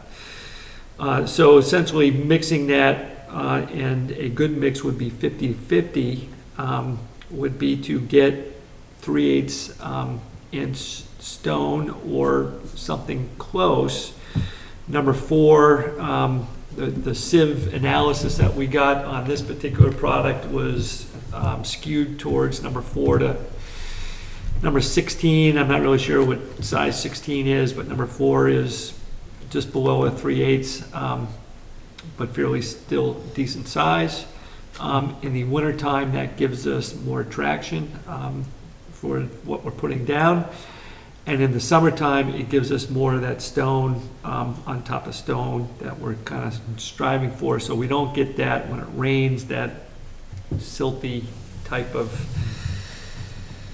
feeling and look and essentially surface to what we've got after putting this down. Bill and I talked about this quite a bit this morning. About this, we've just put a fair amount of money down on into hard pack. To do a 50-50 mix would have cost us about 30 grand. So we looked at doing a 25-75 mix, which was about 15 grand. We still needed to get it here. At the end of the day, we still want to do more material in the springtime and look at how we grade things. So we just felt that what we've done in August, the sand, and then future work in the springtime is just not within our means at this point in time. So, we looked at a couple other things at what we're doing. We've already processed the full amount of sand that we would have needed for this season. So we've got that. We're hauling it over here now. So we would have had excess. How much have you spent doing that, do you know? I'd say probably close to 25, 23 grand, somewhere in there on a $30,000 budget.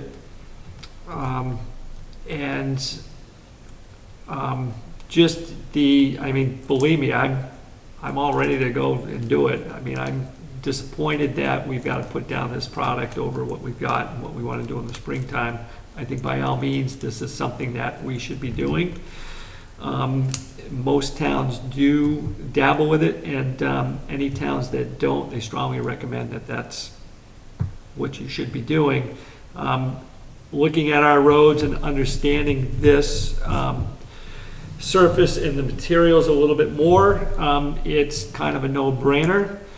I'm just looking at a way to kind of feather this in rather than just kind of shock our budget kind of thing. I think that by all means, I would plan on doing this next winter. I think that it should be budgeted for. We haven't done it in the past. So I think that what we did this fall is a start. I'd like to continue to do that and continue to do things in the spring and then turn around and look at pulling this in for next winter, cutting back on what we actually process so that we've got the manufactured sand, and kind of do this a little bit more planned out than where we're at now. If the board thinks otherwise, by all means, I am willing and would enthusiastically be overruled, but I'm being kind of prudent here and trying to just try and take this on in a measurable means and Does this, where are you going to get this? Is the question. Is it possible you can get it right here or North Heartland, or does it have to It's gonna come from Twin Lebanon? State. Twin State? Well, according to your prices anyway. it'll come out. Well, we got Pike, we're not sure. I'd have to go back and look. Pike's estimate was much higher, and I'm not sure it was apples to apples, and what was kind of going on there. But this one would come out of Twin State. The other thing here going on is they couldn't even. We were looking at 50-50. At the moment, off the cuff, whatever 1,700 times 2 is about what we needed for tonnage. What's that, about 3,200 tons to mix 50-50 with our sand, and Twin State couldn't even really tell us that they were going to be able to provide that to us. They're making this for some towns, and that's kind of their run. So I think that if we also notify them ahead of time that, look, count us in next run, we're in for it. So would it come a load at a time in the winter? No, if you do that, you're not gonna get it.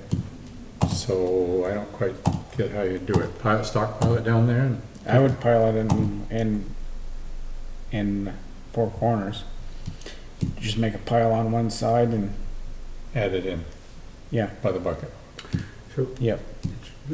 Okay, just trying to figure out how you're going to mix it. Don't you think, what were you thinking? I think this is all kind of discussable. I think that at the end of the day, we were thinking about, we'd have to process stuff down at the pit, we'd dump it at the pit, and we would load it So, simultaneously, so it at least had a chance to, when you dumped it, it had a chance to kind of mix. You had some pre-mix. Otherwise, it doesn't make sense to me to truck it twice.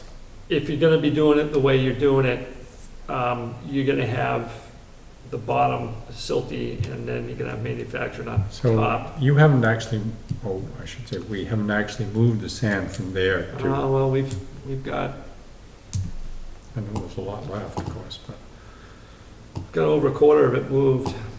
because it would make, like you said, if you could mix it down there, sort of, I mean, even just bucket to bucket, and then when you dump it, it'll get pretty well mixed, and then it'll get. Well, why can't you mix it up there, though? If- Well, I would stop hauling material right now, and there's room to mix it up there and not truck it twice. I think that I'm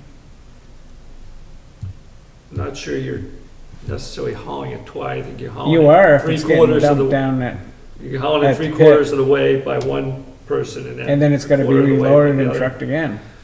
So, again, though, you're thinking of the mixing, so if the day that the truck is going out, it was to say when we're in the middle of a snowstorm, they're gonna take a bucket full of the silt, or they're gonna do a bucket full of the manufactured first, and then put the other over top of it. I'm not sure that's gonna get mixed in the back as you go out. So you're gonna be throwing out the silty stuff and then the manufactured stuff after that, or the other way around, unless you're gonna take a little bit and then a little bit, you're just gonna take a scoop, put it in, then you're gonna take a scoop of the other, put it in, and it's just. No, I kind would of pre-mix layered. it on the side.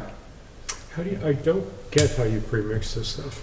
Well, if I mean, you're this doing a is- 25% mixture, you take a bucket of manufactured and 3 of regular sand, and you push it up and work it up in a pile.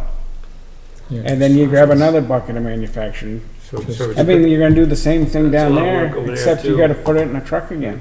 And if, just to go back to, if, Actually, if I can just interrupt, this really isn't, this is up to the highway department to figure out, truthfully. I mean, Yeah, sure, I think sure. that, Well, we're paying for it, Dave. I understand that, but this is for the highway department to figure out. All right. That's kind of what we do with them. is it possible to get a small amount of the manufactured sand and do some sort of experiment both on the mixing as well as, is it really going to make? I am willing to dabble with this, period. I just felt as though where we were at, some of the questions that we're talking about right now, and pulling it together just seemed as though let's just ease into this and we'll, attack this in a more sophisticated manner. Right. I am more than, I'm more than willing to have these guys pick a route or, somehow and not go, get as much or, not go with 15 grand, but go with, 5, it's tough to say, and if we run out, then it'll be tough to say that, okay, Right. what was the results? Yeah. But I'm willing to Right. kind of, I'm willing to wade into this. I just felt as though, based upon some of the steps that we've taken and some of the things that I think we will want to do in the spring, I just don't want to, I just want to ensure myself we've got the legs to continue to make the progress that I think we've been doing. Are any of us aware of any surrounding towns that are doing this mixture? Woodstock uses this material, and Woodstock's a perfect example. Okay. They're somebody we've contacted and is using this particular mix. Okay.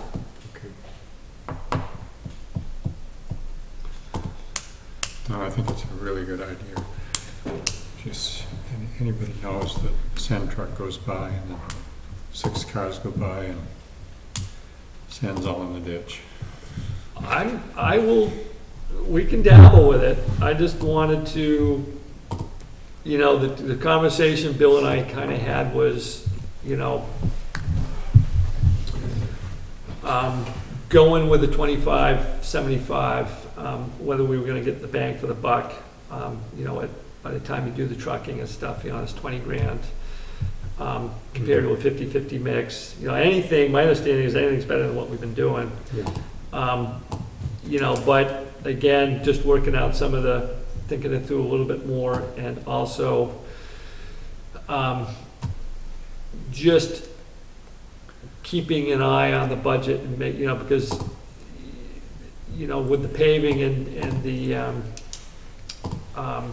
work that we've done this fall, you know, my intent, you know, I'm perfectly looking at working in, you know, working into the surplus, which this would most likely go against. And I just want to make sure that come next spring, it's not like, you know what,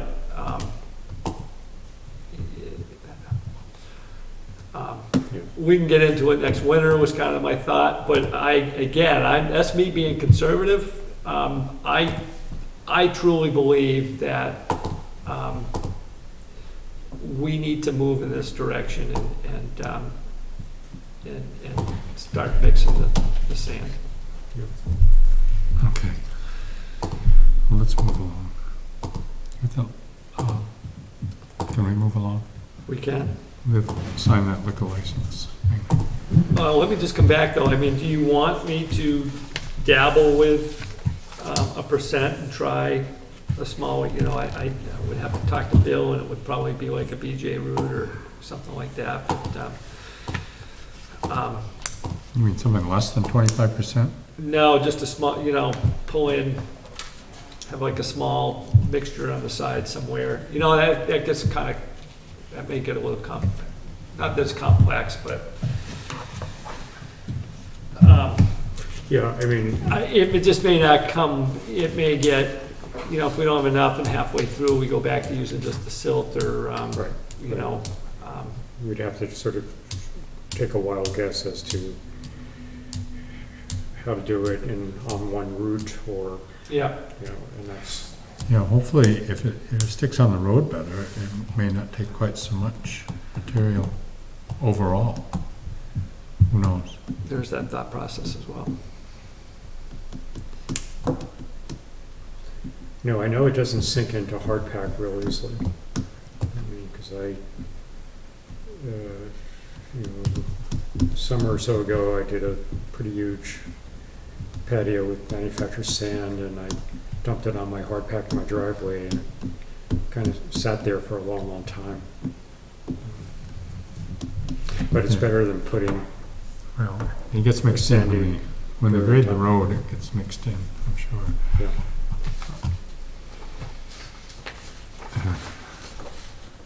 I've seen the time when conditions are right, when the dirt road can be just slimy and slippery. That's not good.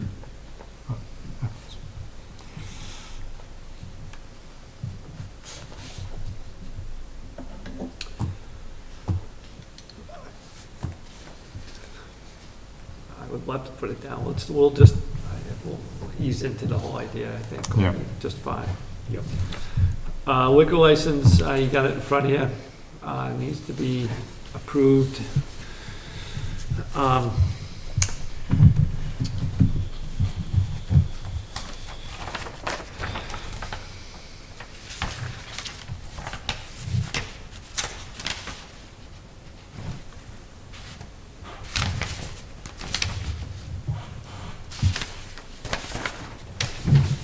I think it just needs to be attested to, and it's provided that it's in the minutes. I think Clyde can attest to that.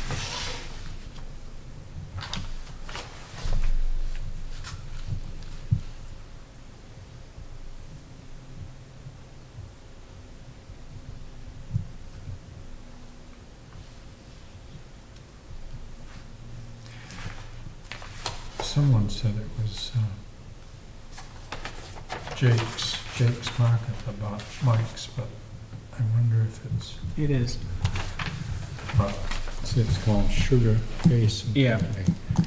But are they, They Jake? own Jake's Market, I Yeah, believe. except what I understood is that Jake still owns the two business Queechee. in Queechee. So these are the people that bought Jake's, must be. But they still call them Jake's, I guess. Off the subject a little bit, I hear the one over in Hartford, right up the road, is closing down. By the VA? Or, yeah. We don't want to change out the pumps, I guess maybe it's underneath, what lies beneath may be problematic. Where's it in Hartford? Right by the VA in the corner. Oh, yeah, yeah. By the Motel 8. Yeah, I didn't know that was a Jake's, but Yeah, Yeah. I didn't either until I guess it, it dawned maybe it on me. wasn't some time ago. So where it says approved, I'll sign my name. Yes.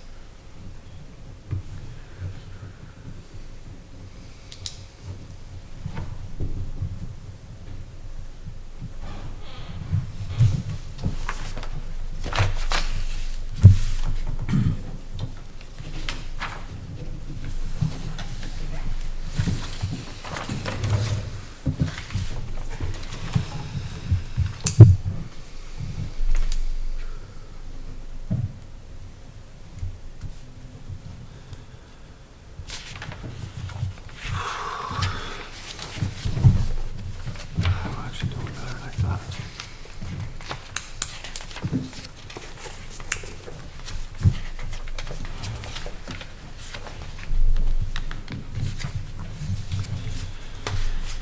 Okay.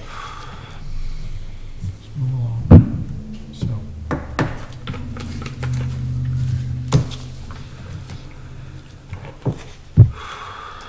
Um, 21 House, just want to make sure everybody saw that, lowered the price to $199. There was some brief, I wouldn't say brief, but there was some interest at the 209, but kind of came and went.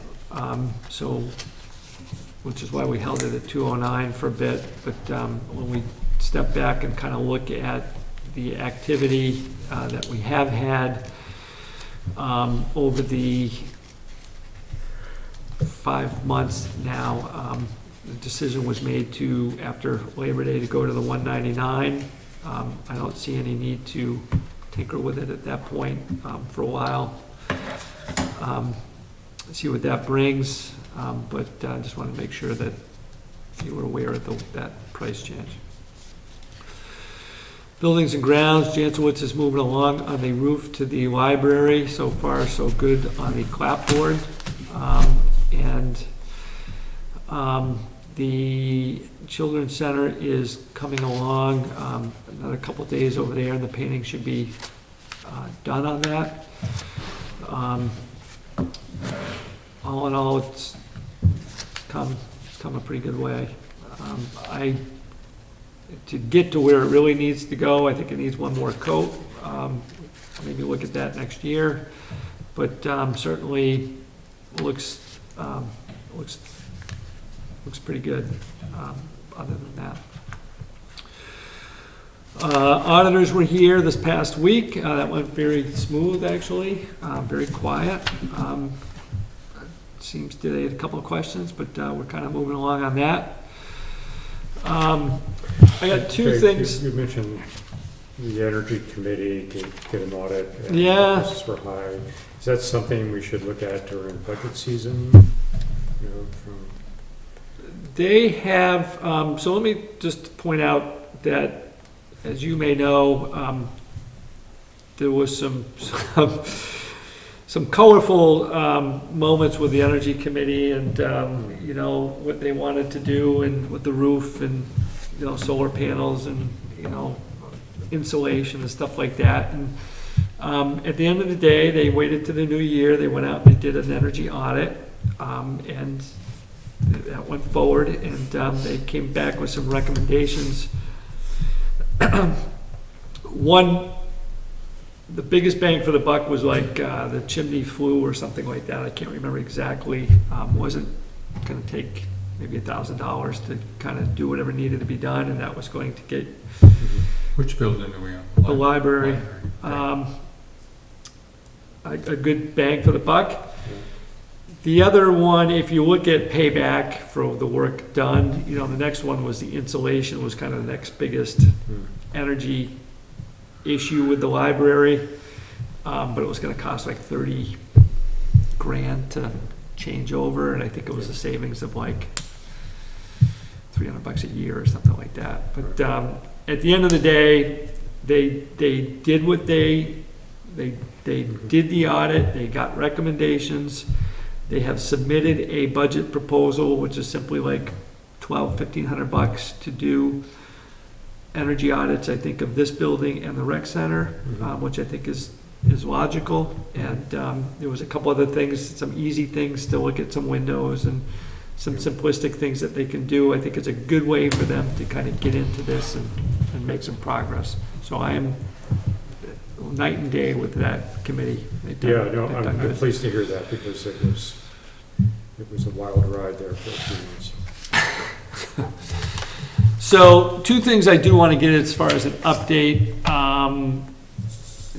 I will just kind of tackle this. So, spoke to Gordon a little bit about this. Covered bridges, cover home repair.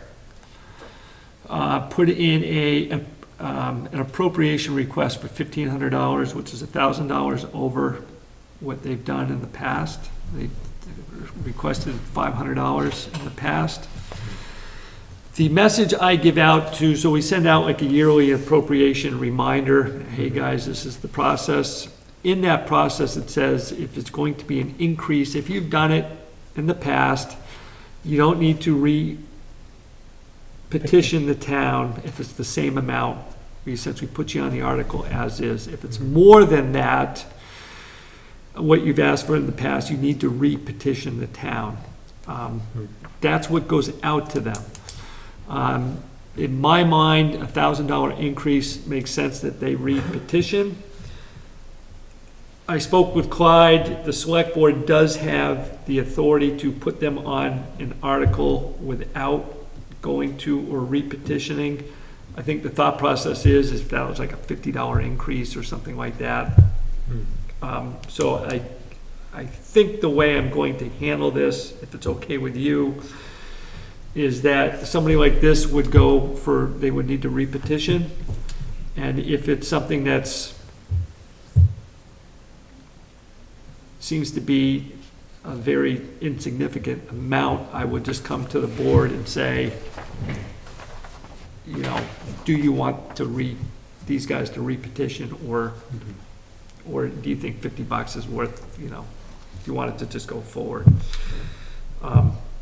So if there's no real outcry, I'll just have them, these $1,000 re-petition. I guess the feedback is, any feedback on that? Does that seem sufficient? As you like to see this done another way? Do you want it to be an automatic re-petition So regardless? 500 going to 15? They're going from 500 to 15, 1,500. So I think just we should have some rule of thumb that says if there's more than a percentage increase, then yeah, we petition. I mean, it could be simple and it's just no question. It's just if it's an increase, you got to re-petition, and it solves this whole thing. Right. You know, I think the question is, you know, if it was going from 500 to 600, Right. You know, is that, You know, they put the energy to it. Yeah. you know, Yeah. I'm open. No, it's a big enough jump that I think we should hear from them. Okay. We'll kind of continue on that thought process here.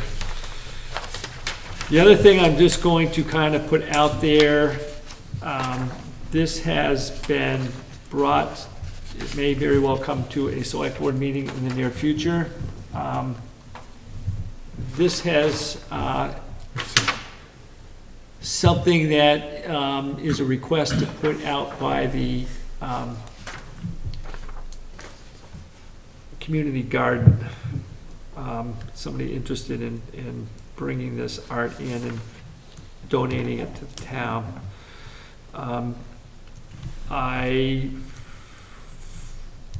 For various reasons, depending on what it is and what I think that the select board would probably want to have say as to, you know, what gets put on public property. So would I be, my thought was is to put that on a future agenda item. You don't have to put it on an agenda item for me.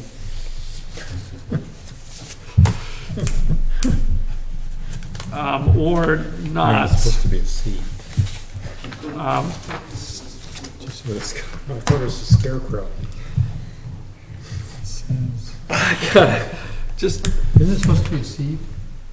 it Called is. germination or something? It is. I don't know this guy's work at all, so. I'm bringing it up under manager's update simply for some feedback as to how you might want to proceed with it.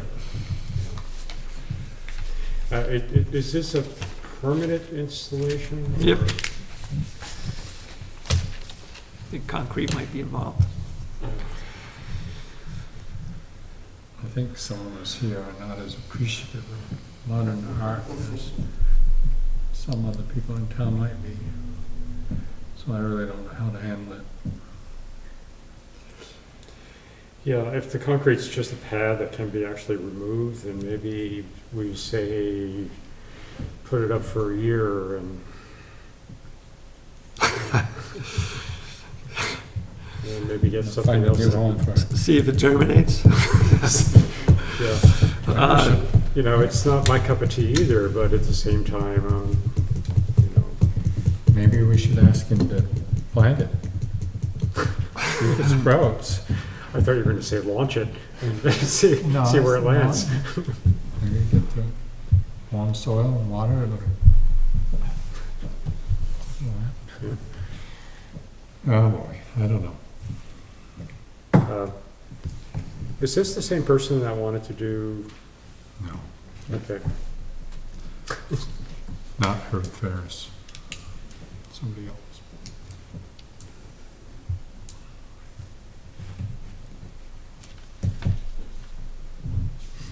Better bring that up another time.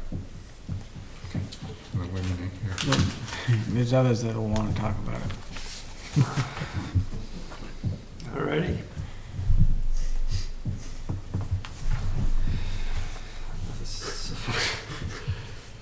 I will, We have a pretty mixed agenda here tonight.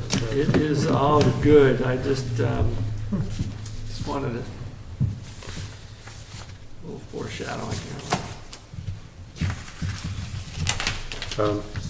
So I'll put that on a future agenda item, based upon some of that feedback.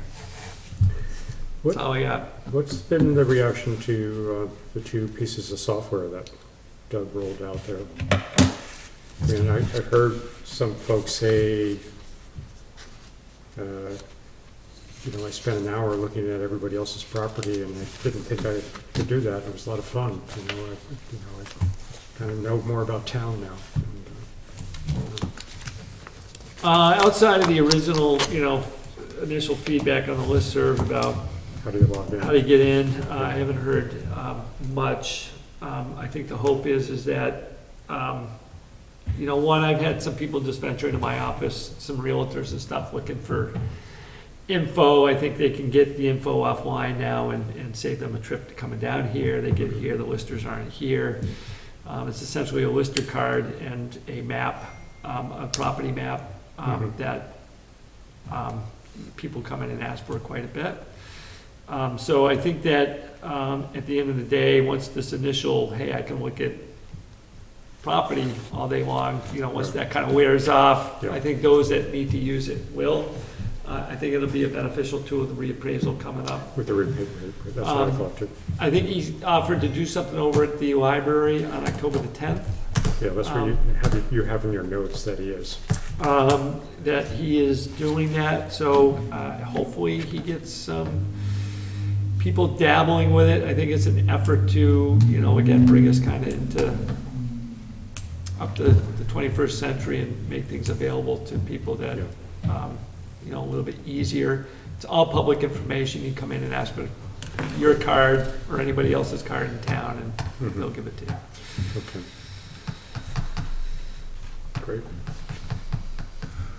Okay, you got anything, Matt? Nope. I guess I don't either.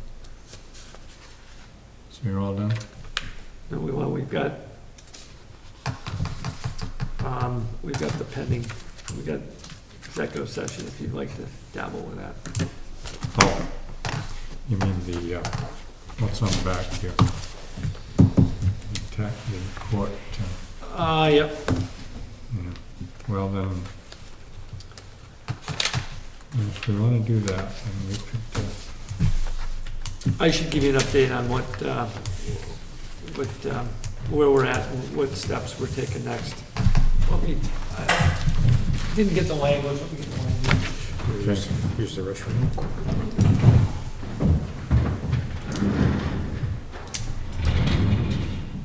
You guys going to executive session? I believe so.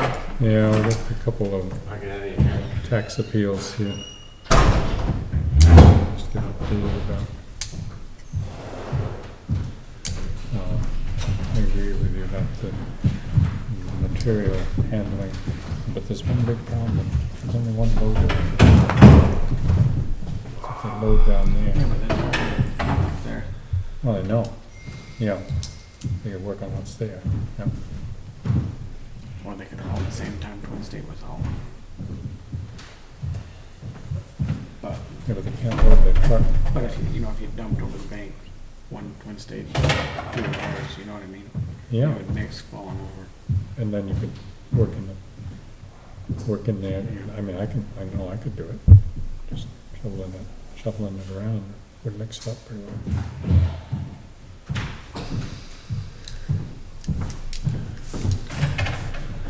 Good evening, gentlemen. Yeah, we just. Yeah, need- just 1 second. Hang in there until we get into executive session. Do you have it written down there, Dave, or? I do, so generally we only do the one motion, but, Oh, you're gonna make it there's complicated. technically 2 motions to it. First one's pretty straightforward. The second one, instead of session to discuss the issue of delinquent property owner, discuss the issue of a pending legal matter.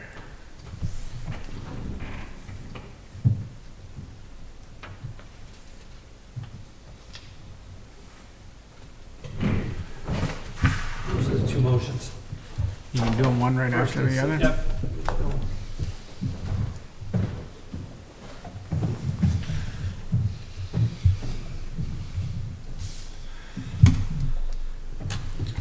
All right, I'll give this a whirl. I'd like to make a motion that we go into executive session. The first motion, I find that the premature general public knowledge would clearly be place the town at a substantial disadvantage. Second the motion. So we're all in favor of that. I'd like to make one more motion that we enter into executive session to discuss the issue of a tax pending legal matter under the provisions of Title I, Section 313A, 1D, is that? Of the Vermont statute. Second the motion. I'm in favor, so we all, We're in executive session So now. we Thank are. you.